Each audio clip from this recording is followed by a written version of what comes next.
afternoon, kings and queens. Good afternoon, kings and queens. Right, how do we feel so far? We have learned a lot today, yes? And we felt good this morning from New York, yes? All right, so it just gets even better. And this panel, I'm excited about. So if you don't take notes, I'm all in this, okay? So the panel in your program is called You, Your Most Valuable Asset. Who believes that about themselves? Remember, we show up, yes? And we show out, yes? So let me introduce this phenomenal panel. I think I need like 5 jobs, 6 jobs. I want to ask them all to hire me. So starting on to my left, right, your right, we have Mr. Chauncey Nardi from Goldman Sachs. Shout for him, please. Then we have next to him Mr. Martin, Mr. Lawrence, excuse me, Mr. Lawrence.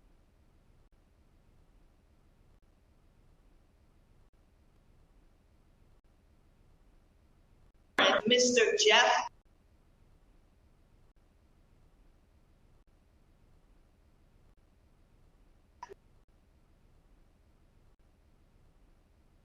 Pasha Jeffries, Director, Human Resources of Under Armour.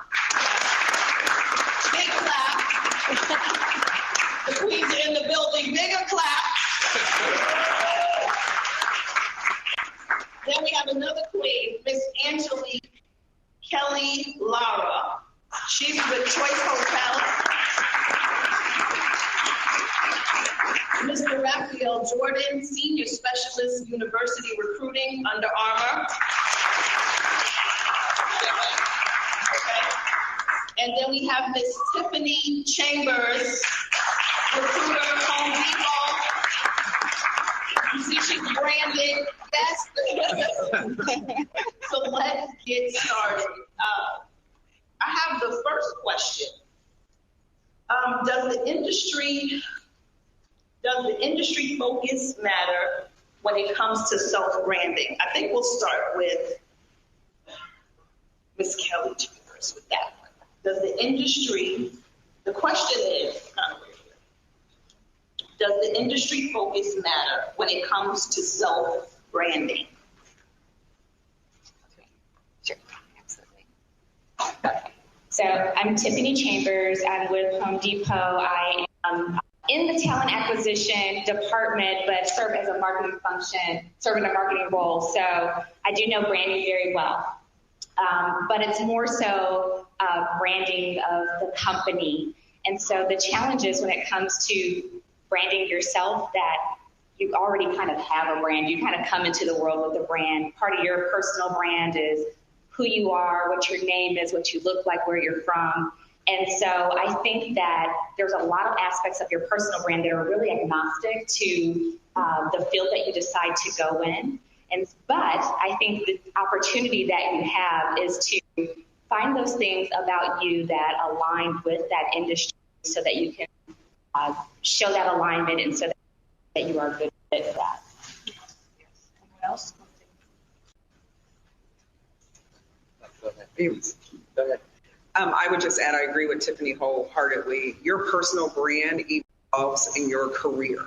And so as you grow in your career, when you define, like Tiffany said, who you are, what's important to you, what you value, you are taking that into the workplace and evolving that over your career. So it's also very important that you take part in that evolution and check yourself, remind yourself of what makes you happy and where you want to be, and then that makes you whole. But most importantly, your personal brand in the workplace, you're constantly selling, depending on whether or not you're happy in your current job or you're looking to be promoted, and maintaining networks and connections. So you'll have your personal brand in all aspects of your life.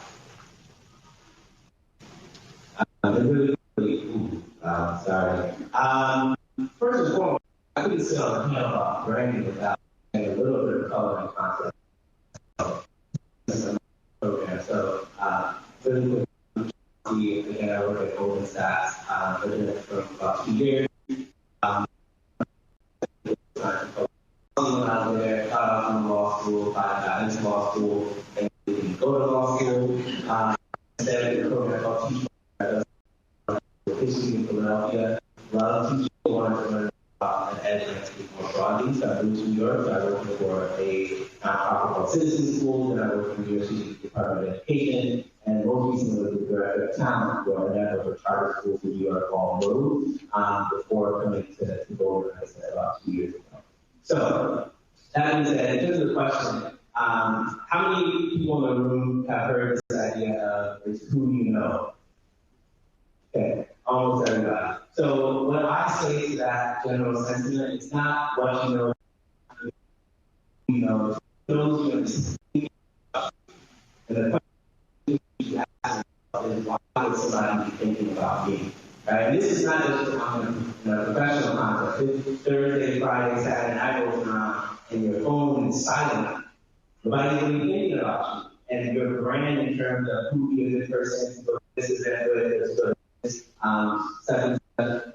That carries that concept as well. So the thing that's really important and the takeaway from that example is that if you aren't clear with other people about whether it's an industry focus or a specific professional focus, a specific role focus that you're interested in, they're not going to be empowered to help you. So insofar as you can give clarity to what you're trying to do, then people literally, you have those people who, when they see an article, let me send it to this person because they know that person is interested in that subject. Or they see a job, send it to that person, they know that person is interested in that profession. So you need to be clear on your professional branding so that others are empowered to help you.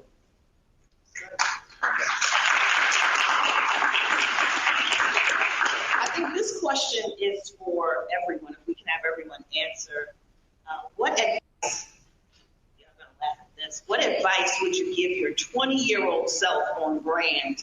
Because now the industry is different, right? With branding, everything there, you're exposed to much more. But what advice would you give yourself when you were 20? I probably would just say, turn it off. But let's start. Let's start. Good afternoon. My name is Lawrence President. I'm actually with the Office of Personnel Management. The Office of Personnel Management is just the federal government's recruiting arm. So pretty much we handle all the policy, benefits, and things of that nature in regards to the federal government. And pretty much my role there is just I'm a federal recruitment advisor. There I've been there for about a year. Before that, with the Federal Aviation Administration, where I managed one of the intern programs there. So I'm definitely familiar with a lot of you guys where you are right now. Managed several interns, but also a graduate of 2 HBCUs, Winston-Salem State University and also Clark University. So, hey, well, but just to answer the question, guys, just going back at my 20-year-old self, one thing you want to take into consideration is what are you giving off in regards to your brand? If someone was to say your name, what would they say about you? What 3 words would they say about you? Is it positive? And that's pretty much what your brand is. What do you stand for? What are your values? Take that into consideration. And then, if you don't know that, ask your friends, what are you thinking of? And if it's a disconnect, you want to try to close that gap. But just take that into consideration. Be mindful of, participating in internships, things of that nature. Also, not spending all the money you have, maybe investing some of that at this young age. Just thinking about the future, not just. I think one of the sayings is, living for the day or something, or something, you only live out, something like that. What is it? YOLO. Okay. Yeah, but you got to think about it. Bottom line is, you want to have fun today, it's turn up and all that stuff, but you have fun at the end of the day. Think about the future and what are you giving off as a person, and what do you want to give off, and what do people think of you? And the disconnect here, try to close that gap, and just, do things that help you get to where you want to be. Good afternoon, everyone. As mentioned before, I'm Pasha Jeffries, Director of Human Resources at Under Armour. So my particular area at Under Armour, I lead the HR function for our North America DTC, which is direct to consumer. So that pretty much includes all of our retail stores, call center, e-commerce, brand houses, across the board, as well as global retail. So working with our outside regions, from a global space, whether it's in China, Panama, whatever the case may be, just, supporting and leading those initiatives there. So it's been a pretty cool ride, which leads me to, if I could tell my 20-year-old self, which was a long time ago, what I would do differently is just, open yourselves up a little bit in regards to what your brand is. So you guys are, you're going to hear a lot about what's your brand, what should that look like, but also, you're in your 20s. And there's probably a lot that you don't necessarily know about yourself. You're growing into what you value, what it is that's important to you, and you'll need to have that information to look for the right employer for you. But on the flip side of that, pigeonhole yourself in regards to what you think you should be. So for me, when I was in my 20s, I had gotten my master's in counseling. I was in higher ed. I worked at Mississippi State, North Carolina A&T. I just thought that I really needed to have this quote-unquote esteemed career in education. However, I decided to switch to corporate America, and I went to work HR. I worked HR at 35 years old in a Target store. We're in red and khaki. However, it was the best career ever, and I moved up, fairly quickly and learned so much in that organization working retail, which is now what has landed me in retail at Under Armour. So you never know where, your experiences and what you're passionate about can lead you. So don't think or limit yourself this early to say this is what it has to be. Open yourself to grow because there's a huge future out there when you know who you are and how you brand yourself. Awesome stuff. And by the way, I'm CEO of University Recruiters, so I live and breathe this stuff all day long. The largest firm that places kids fresh out of college. And let me tell you what my message is, which I wish I could go back 20 years, is one, I'd be humble. I'd realize that my resume is really nothing. Internships, great. What have you really done? And 20 years ago, I walked in like I was the best in the world. I was the man. Really, I didn't do anything. So I'd be humble, and exactly this young lady said, I would open my eyeballs up a little bit more. I was focused. This is what I want to do, and I'm the best, and I'm doing it. The other thing that I would do, and I talk about this every day as I travel and go to universities, besides being humble, is I would learn how to respect the opportunity that was in front of me and the person that paved the path for me. And whether that's showing up for an interview, I had an interview, actually it was yesterday morning, and the individual didn't come in a suit. I said, okay, cool, it's my job to kind of prep him, right? And I'm okay with that before I send you. And he said, well, this is me. I said, are you that way when your best friend gets married? No, you wear a suit and a tie because you respect the opportunity, you respect the function. Respect the people that have paved the way in front of you. Respect them. Respect the opportunity that they lay out for you to even become a part of their work. And I was too cocky. I thought I was the best. So, I didn't see that. And I would tell all of you to be humble. Competition is fierce right now, right? Be humble. Be the best you could be, and respect the opportunity, even if you don't like it, and respect the people that paved the way at that opportunity for you. Yeah, and just to add, so yeah, that's awesome. So just to add, so Raphael Jordan again, Under Armour. I managed our college internship program, and kind of just going off what you guys said, and just respecting the process. I think the millennial generation as a whole, you guys think that the next job is supposed to be the CEO or that senior manager or director job. Success, it takes time. I'm sure you guys are all on social media and things like that. Success isn't straight up and down. Success can be lateral, it can be left and right. take time and trust the process. Just, my career personally, I started in red khaki as well. I started in the store, I started at Target, and now I'm helping manage, a $5 billion internship program for Under Armour. We're a $5 billion company, and we're going to continue to grow. And if I wouldn't have appreciated my experiences working in the store and, waking up at, 4 in the morning to unload a truck or, doing things that I need not have wanted to do, I honestly don't think I would be in this place right now talking to you guys and helping you guys trust the process. And, I understood that, my self-brand and things like that it was important that when I went to work, I had to carry myself a certain way because I knew that my peers, that they were looking at me to lead them. And if you don't, put yourself in that, predicament where, people around you trust you and they look at you as a leader, then no one's going to do it, I promise you. So. Wow, that's good.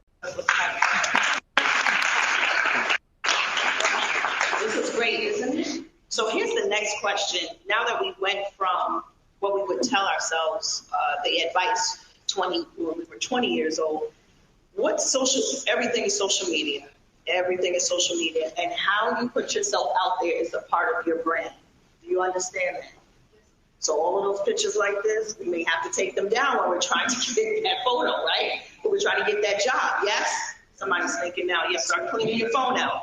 But what social media tips do you have for, okay. All right. What social media tips do you have for these students? I'll start. I'm Angelique Kelly-Lara. I'm Senior HR Director from Choice Hotels, the headquarters in Rockville. I'm very happy to be here, and I'm very proud to see all of you wearing our lanyards around your neck. So thank you very much. So I grew up in a time where there was no social media, so I feel very lucky, and I know that it's very challenging for most of you.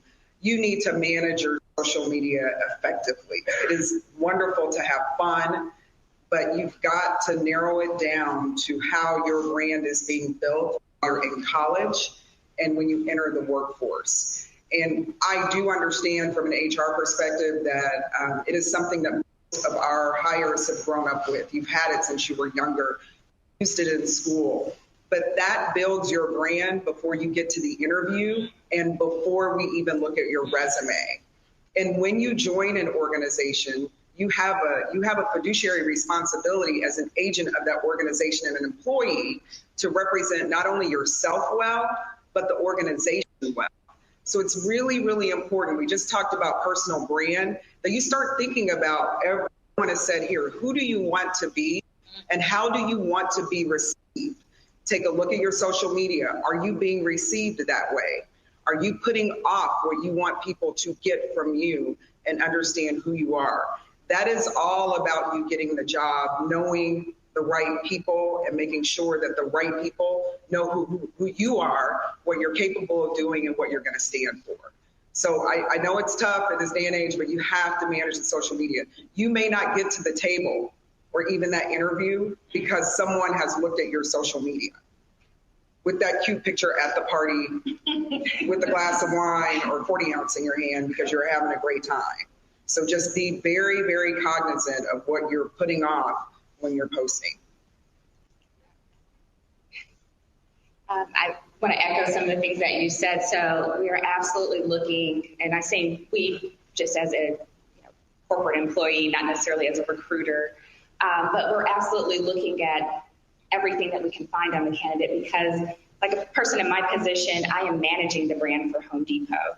So they want to make sure that if I'm going to assume responsibility for managing this multi-billion-dollar brand, they can trust me. Like trust is everything and reputation is everything. And you can take a company down by ruining its reputation.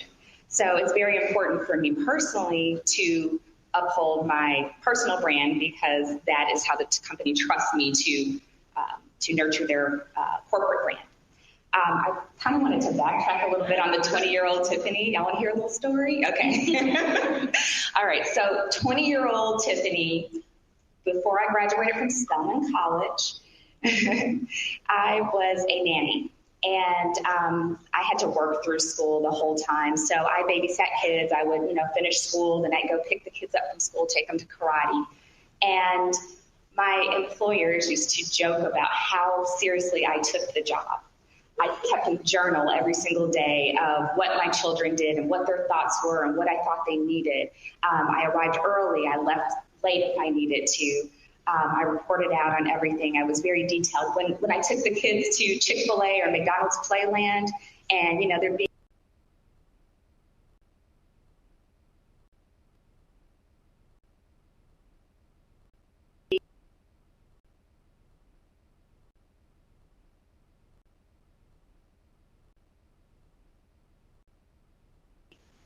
a nanny, I was working for a family and I had just graduated and I was still had bills to pay. And she said, "Why are you doing this?" And I said, I've got bills to pay. and she said, but there's so much more to you. She saw the potential in me. She saw that those were transferable skills that should be applied to something bigger and greater. So, unfortunately, you're always under the microscope. You're always under the radar, but make the most of it. Use that to your advantage. If people are looking at you and always looking, you own your own narrative and tell the story to the world that you want to tell. And a lot of times I do see with some of my younger nieces and nephews even that they don't always put their best brand forward. And, they're showing everything. That's great to bring your whole self. But at the same time, use your brand, leverage your brand in a way that's going to benefit you. Don't have your personal brand hurt you in the end. And so just be mindful of that as you're posting. And I say it's okay to have fun and show different sides of yourself on social media, but make sure it's not to your detriment.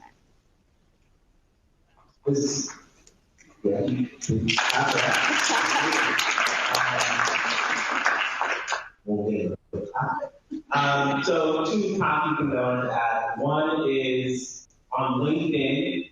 So I can't speak exactly for what I think you should do. I'm going to tell you what we do.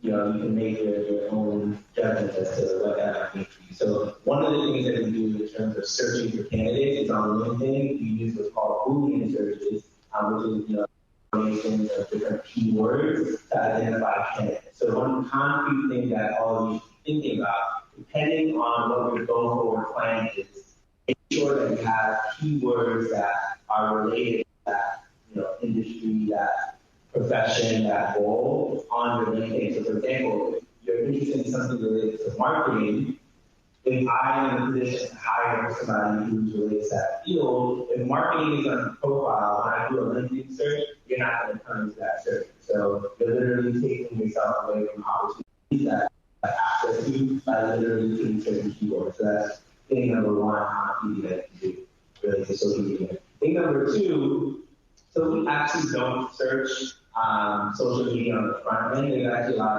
of legal challenges within HR doing that. For example, if there are protected classes, race, ethnicity, gender, sexual orientation, ability, etc. And so if I say, look at IG and discover you're a working mom, and then you get an interview, and in some way you believe that something related to being a mother is likely, there's also some legal challenge. So it's not actually in our interest to search your social media before you come to interview. What we do though, after you get offered a position, you do a thorough background check before finally bringing you on board. And in that space, a lot of what we're doing is verifying that everything you said previously is true, and then also that there are no reputational risks, concerns to the firm, meaning all of the things that the other panelists have been sharing in terms of things you might not want to have present in the profile and not present in the profile. So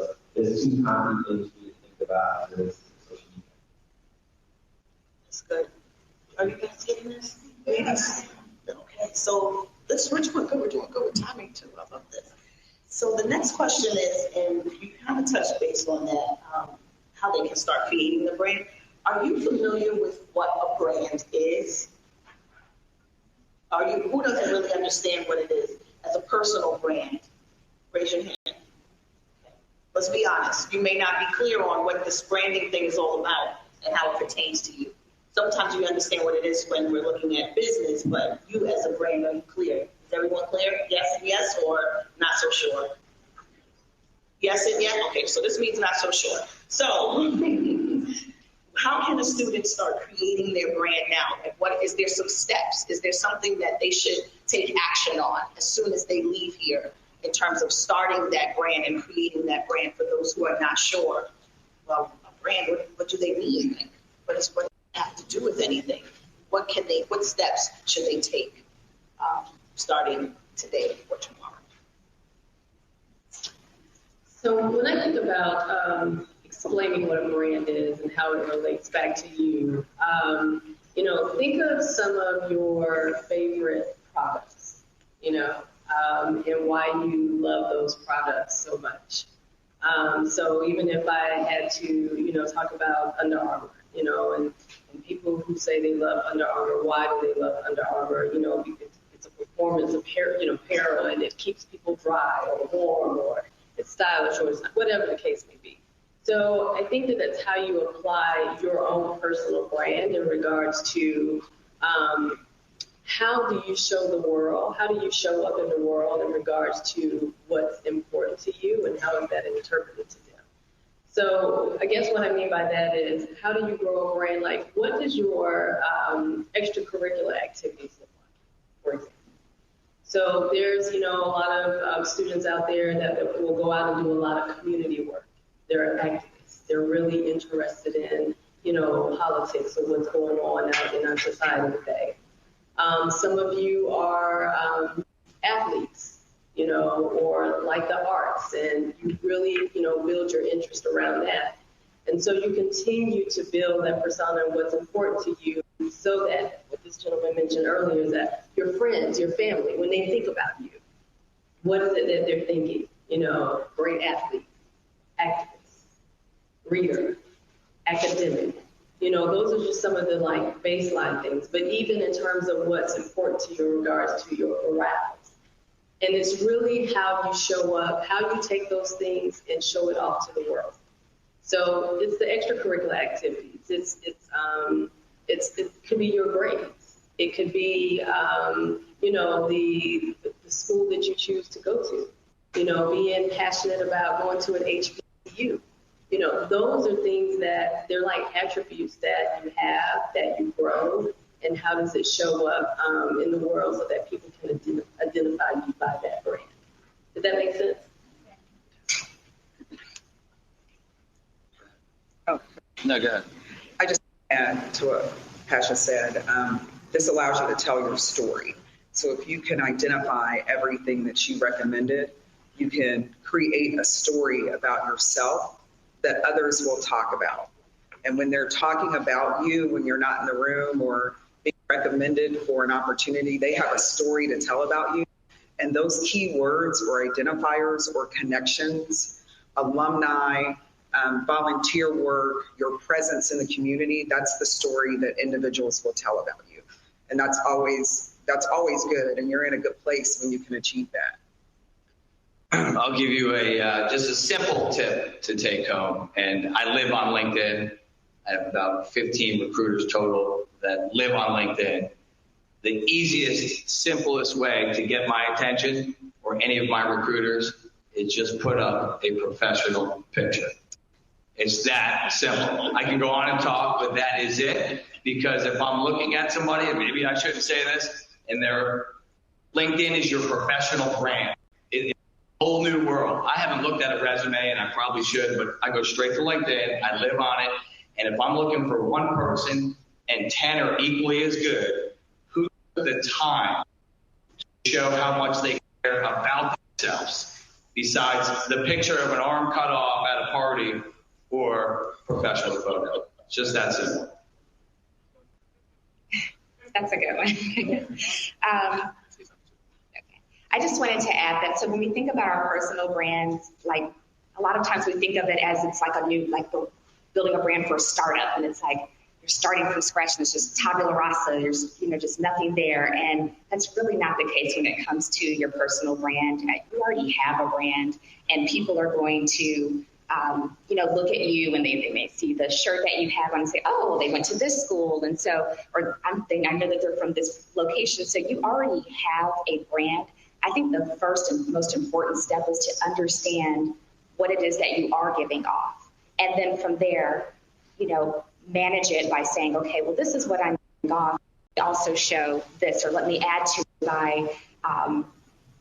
by associating myself with other things. But I think you need to first understand what it is that you are giving off. And I think a lot of times, I mean, even for seasoned professionals, I think you have to kind of take this time to step back and say, what image am I projecting? How is the world receiving me? And what can I do about it? Is it good? Is it bad? Is it what I want it to be? I think that's probably the best starting place. Yeah, and just to add on to that too, this is a quote that someone told me a few years ago, and it's always stuck with me. Your network is your net worth. All right. I'll say it again. Your network is your net worth. Okay. So the people that you associate with, those friends, those coworkers, people around you are going to associate you with them. And those people become part of your personal brand as well. So make sure that you think twice about the people that you hang out with, the people that you interact with. Make sure that they are on the same level as you, that they want to achieve and accomplish and, get that dream job, and they're on the same level as you, because rest and be sure that the people that are around you, that are looking at you from the outside in, they're associating you, those people that you're hanging out with, right? Your network, your net worth. And I wanted to add one more thing. Actually, it just tags on to what you mentioned, Raphael, is that when you're hearing us talk about branding and people talk about branding, it's just this nice professional and just, back in my day, there was no branding. It's just, who you are, who you are. But just as much as you build that great brand, is just as much as you can build and have a bad. So just keep in mind that, we think of brand and how associating positive things to our lives, and that's how we show up. But it's also the negative things that show up as well, and and how you're known, how you treat people, how you dress, how you respect, just those things that you don't really notice because we like to be who we are this day and age. I am who I am, but that's also part of building that brand. And branding isn't all about professional and positive. It goes the other way as well. So it's something to be cognizant of too. Okay, so we have some great news. We were supposed to end at 2:15. We're going on till 2:30, so all the sessions won't start till 2:30 if you have another panel. Do we have some questions? Are you lady queens and kings ready for some questions? Well, okay. So ready for some questions? Of course. So we'll do some questions and then we'll have some closing remarks. Is that good? But first, let's hear, what did you hear so far out of this panel? What else? Respect the opportunity. Be humble. What else? Be prepared. Be the best you that you can be. Yes. Say that again. Network is your net worth. Yes. You're always under a microscope. Yes. Say that again. Exactly. This is why this is the smartest bunch. Okay. Yes. Let's own it. The GPAs in here are high. So let's have some questions. All right. So we'll take those two. Stand up. We'll take you in the red. Stand up. You two, stand up. All right. So you go first, young lady. Hello, everyone. I am Valeria Ripley, senior communication student at Hicks University. Thank you all for being here with us today. And you all talked a lot about networking. Could you share with the room the difference between having a mentee and a sponsor? And why having a sponsor is very important so that they can help negotiate those opportunities for you in marketing. Want to take that one? I'll start and I'll pass it along to other colleagues. A mentee is likely someone who can help you with your development, professional development, or even your actual work. And for those of you in the room that are still in school, helping you get the good grades, asking the right questions, talking to the right people in your professional school. Your mentee might be someone that is either in your same study, and when you get to the workplace, could be in your same field. And they're going to show you the ropes, the good, the bad. You can usually be very honest with them and they can give you feedback. You want your mentee to sit at the table or be someone that has influence in the organization. Your mentee could be in the organization. As you grow in your career, you're probably going to have mentees or mentors. I keep saying mentee, mentors outside the organization. a sponsor, and I even want to take it further than sponsor and take it to advisor. So let's talk about sponsors. You have individuals that sponsor you, support you in the organization. They do have a say and sit at the table when we're talking about performance and talent management. And they are actually going to raise their hand and say, I want you to get to this level, or I want this person to get to this level. This is how I'm helping them. That individual is more often than not, it isn't your boss. I've grown up in a school of thought of having an advisor as well. And you don't want to overwhelm yourself. You'll get this as you get through your career. But sometimes the advisor is the person who is exactly like you. So my advisor today is an African-American female who is a senior executive in human resources, and she was actually my boss early on in my career. And so she can advise me holistically as a professional, as an African-American female in the workplace. She can be honest with me. You messed up. Don't do it again. I've been through this. And she's always there. Not necessarily in the workplace, but someone who can identify holistically with what I'm going through as a professional. So I think well explained. Here, two things that I would encourage you all to think about is like those three things that were mentioned: mentor, sponsor, advisor. Those are just three people that should be your board of directors of your personal life. So I'm pretty sure you all have heard that, like, you should have a circle of people that can guide you, through that process. Second thing is there are a lot of great organizations and corporations out there that have sponsor programs.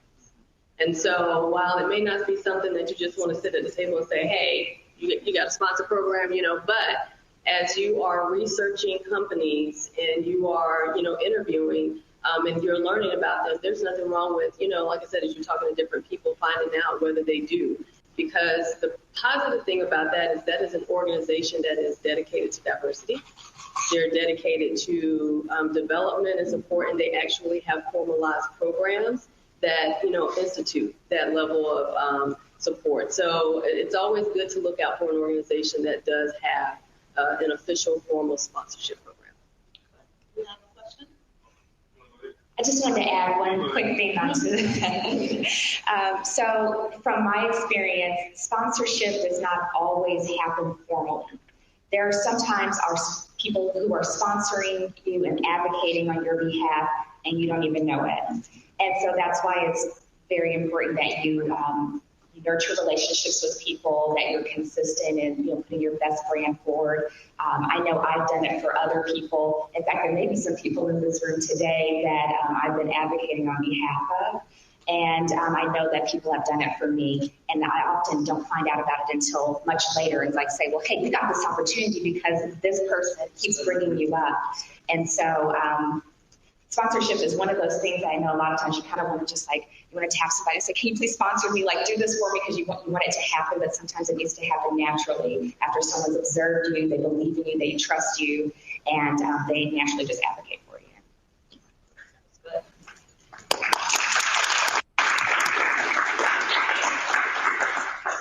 Hello, panelists. My name is Corey Walton. I'm a sophomore lead education major from Hampton University.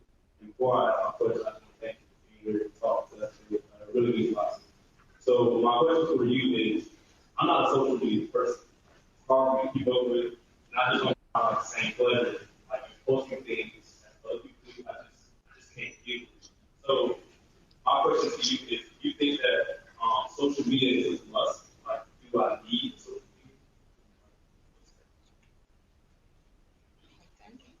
Yeah, I mean, I'll take that. I would say no. But eventually, I promise you, you're going to put your music on YouTube, so you'll be there. With that being said, in the professional world, LinkedIn is a must. I'm just being straight up. Yesterday, I signed a contract with our software that it's kind of mind-blowing, but when a resume comes, all your social media comes with it. Pulls it right in. I don't have to search anymore, right? And there are some legal things to that, but I'm sort of outside that world. I'm protecting my clients. I'm not the corporate company, so I can cherry pick. So you don't need Facebook. I'm not on it. Instagram, right? But LinkedIn, yes, 100%. So I would And even if you're not, everybody has their way with social media and what they do. Make LinkedIn or the social media outlet, it's probably LinkedIn for professional use, work for you. Because there are a tremendous amount of opportunities, communities, articles, tips that are free when you're moving through your academic career and your professional career. And it is amazing when you use it the right way, how you can build your network, or who you're connected to is connected to someone that at a company or somewhere you want to be, that you can bridge that network and use it. And I'll go back to Tiffany's example. It was her boss, when she took care of the kids, that got her the first opportunity. Oftentimes it's LinkedIn and who you're linked into that gets you that first opportunity and the conversation. And a lot of our recruiters, and even as just an HR professional not recruiting, I am constantly going into LinkedIn to get information, to learn about new trends, to check even laws. Oftentimes they're not even using our attorneys to do it. We're checking on employment laws or what's going on with other companies. So make LinkedIn work for you and manage it to the level that you're going to be comfortable with the social media activity. I just want to say one comment. I just want to say one thing. I'm just coming from a different perspective. Social media is great, but don't hide behind social media. What I mean by that is sometimes, just in this day and age, you can forget just going to different events like this, maybe some information sessions and things like that as well. I would just say just don't forget about the other ways to interact with people besides social media. That's good.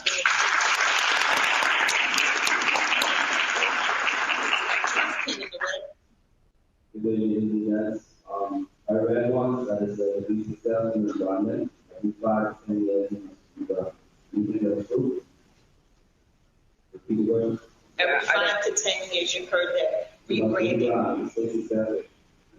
to stay successful. Is it true that you have to rebrand yourself every 5 to 10 years? Okay.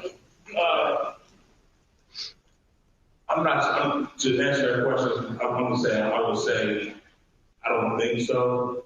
But one thing you want to do is make sure that you stay relevant in regards to keeping your skills fresh. So like when I was in college, it wasn't social media. I actually went to school for marketing, went to graduate school for marketing. Social media was not a part of the marketing mix when I was in business school. So, just keeping yourself fresh in regards to staying relevant. Rebranding is just saying if you had a total disaster with something, you had to kind of rebuild your brand back up or, kind of repackage yourself. So I would say, and I would just say just stay relevant, keep your skills sharp or what's going on, and also just keep your brand positive. So that's how I would address that question. Yeah. The only thing I would add is that I think you ask most people, most professionals, if they imagine themselves exactly where they are and whatever career they're currently in, they would absolutely say no. I mean, did anybody here in college expect to be doing what they're doing right now? Right? And that's usually what the story is for, like I said, an overwhelming number of professionals. The reason why that's relevant to your question is, I think, for me, what's behind that is you need to be present. I think one of the scary things for a lot of college students today is some of you think you're behind right now because you haven't dropped out of school to start your own, next Facebook, right? And that's a common sentiment. That's unfortunately the thing that you're missing in the present is maximizing whatever you're doing today to set you up for the next opportunity. And so what's more important from a branding perspective is being present, understanding what for you today is interesting, what's exciting, how do you work best today, what are you curious about, what do you want to learn next. To the networking thing, one of the best things that I've heard is everyone needs somebody to talk at them, somebody to talk with them, and somebody to talk about them. Okay, somebody to talk at them being a coach, somebody to talk with them being that mentor, somebody to talk about them being that sponsor. And if you're doing that in real time, inevitably things are going to change, right? Because the world is changing around you, the people that you surround yourself with are going to change, the opportunity set is going to change, and so your brand might develop over time, but I don't think it needs to be an intentional thing like, oh, 10 years, gotta do something new, gotta figure it out. I don't think it happens quite like that. It's a really interesting question. Now, I know we won't get a chance to get to 2 questions on this side, but our panelists will be around for the rest of the day. They'll also be in some sessions. So we have 1 minute left, and I just want us to just get like one power word that we want to leave with the group. Pass the mic. We're going to do a drop the mic session. Is that okay? Was this panel amazing? Everybody take out their phone to take a picture. Now, this is a picture you want on your LinkedIn. Yes, start snapping. So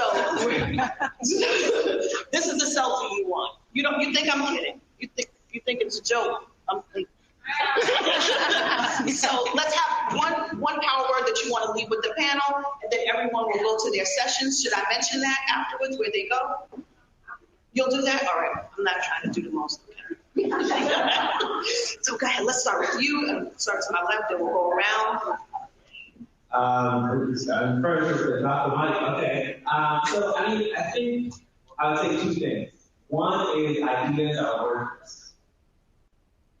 Ideas are absolutely worthless, right? Your execution is everything. So if you are somebody who is excited about all the great ideas you have for your future, all the great ideas you have for like the thing you're going to create, websites, whatever, that's great, but know that ideas are useless. It's the execution that matters. And the execution is a multiplier, meaning if you have like a so-so idea, but you execute on it, that is infinitely better than having what you think is the best idea in the world and doing nothing about it. So that's really important from a professional context, but also from a personal context. The other thing I would say... Come on, Goldman Sachs. Come on. They can get me out. I want to come back next year. I do want to come back next year, so I need them to know that I can. You got it. Right? Say no more. That I can. Okay. One word past the mic. I guess one word I'll have is just invest in yourself. You are the most important asset you have. Take care of yourself. Take care of your health.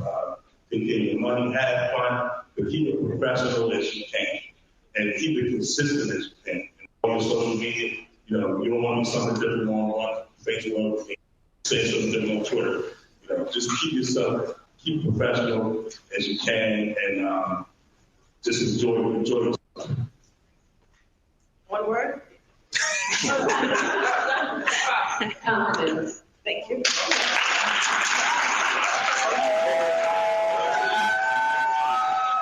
One word? Next. Humble.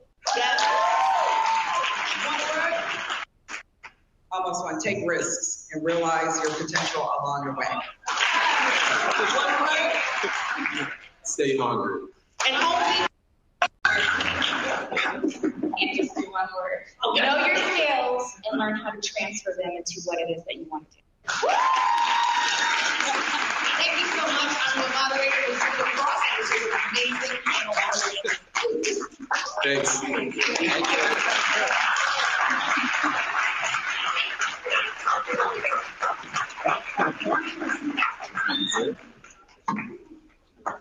That's really good.